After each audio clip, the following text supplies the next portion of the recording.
Bollywood reporter में अब वक्त हो गया है बी टाउन की जूसी और स्पाइसी न्यूज को जानने का।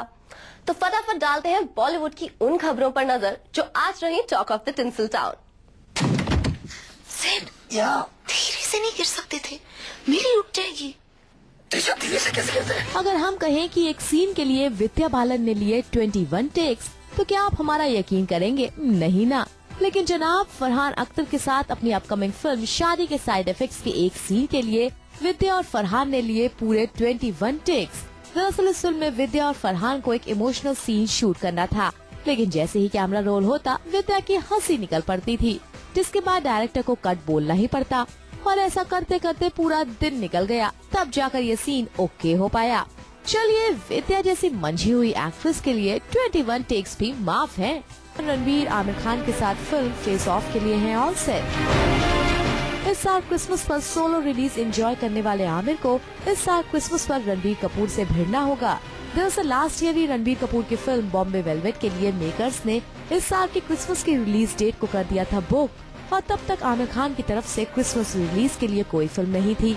लेकिन अब खबर है कि इस साल पहले से जून में रिलीज होने वाली आमिर खान की फिल्म पीके की डेट को किया जा रहा है क्रिसमस के लिए पुश, जहां पहले से ही बॉम्बे वेलवेट के साथ रणबीर है तैयार। ऐसे में इस ईयर एंड पर क्लैश ऑफ टाइटंस कहें या फिर डबल वैमी फॉर ऑडियंस। अपने अनकन्वेंशनल रोल्स के लिए popular actor producer Abhay Deol अब अपने ताया जी की फिल्म्स के रीमेक बनाने के लिए हो रहे हैं इंक्लाइन। E24 को खबर मिली है कि अभय देओल को अपने ताया जी यस्टरईयर सुपरस्टार धर्मेंद्र की hit classic film Chupke Chupke बंदनी और सत्यकम इतनी पसंद है कि वो जल्द ही इन फिल्म्स के रीमेक बनाने के काम में जुटने वाले हैं। फिलहाल अभय अपने होम प्रोडक्शन 1/2 के प्रमोशन में लगे हुए हैं और ताया जी की फिल्म्स का रीमेक बनाने की बात उन्होंने इसी प्रमोशनल इवेंट के दौरान कही है। बेटे अभिषेक और बहू ऐश्वर्या के घर छोड़ने पर बिग बी ने दी है सफाई। उन्होंने कहा है कि उनके बेटे और बहू घर नहीं छोड़ रहे हैं और वो उनके साथ जलसा में ही रहेंगे। इस बारे में और जानकारी लेते हैं हमारे एंटरटेनमेंट एक्सपर्ट सुभाष के झा से। ये बात बिल्कुल हो ही नहीं सकती है, ये र्यूमर कहाँ से आई पता नहीं। Aishwarya and Abhishek are very happy in the family. बात ये है कि वहाँ पे घर के अंदर लोग जानते नहीं है कि ये लोग कैसे रहते हैं, सब अपनी अपनी जिंदगी जीते हैं, फिर भी एक परिवार है।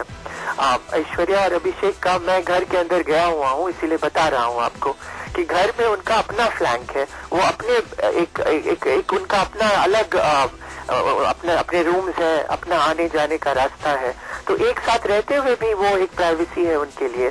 The couple is free to do what they like. उस घर में कोई किसी के साथ इंटरफेयर नहीं करता है। बच्चन साहब और Jaya ji are the most non interfering kind of parents. कुछ दिनों पहले ये खबर आई थी कि ऐश जया के बीच कुछ ठीक नहीं चल रहा, जिस वजह से ऐश अभी अपनी फैमिली से सेपरेट हो रहे हैं। बिग बी ने ये सफाई क्यों दी है ये तो हम सब जानते हैं, और हम ये भी चाहते हैं कि जलसा में कभी दरार ना पड़े। बॉलीवुड की queen Deepika Padukone acting, dancing में अपना जलवा दिखाने के बाद अब स्टंट्स में भी दिखाने वाली हैं अपना हुनर। जी हां, एक अवार्ड शो में दीपिका स्टेज से 50 फीट ऊपर हवा में परफॉर्म करेंगी। Deepika is doing every work very perfectly, और दीपिका का हवा में ये कारनामा कैसे होगा इसे देखने के लिए आपको करना होगा थोड़ा सा इंतजार। मुंबई में म्यूजिक कंपोजर तोशी साबरी का वेडिंग रिसेप्शन की ग्रैंड पार्टी हुई, जिसमें बॉलीवुड के कई सितारों ने शिरकत की। यहाँ पर सुनिधि दिखी एक अलग ही लुक में। चलिए सुनिधि से ही जानते हैं इस लुक का राज। सीरियसली बस कोई एजेंडा नहीं, बस मेरा एक दिन मन किया कि मुझे बाल छोटे करने और मैंने कभी। इस मौके पर साजिद वाजिद को भी खूब डांस करते हुए बॉलीवुड रिपोर्टर ने स्पॉट किया।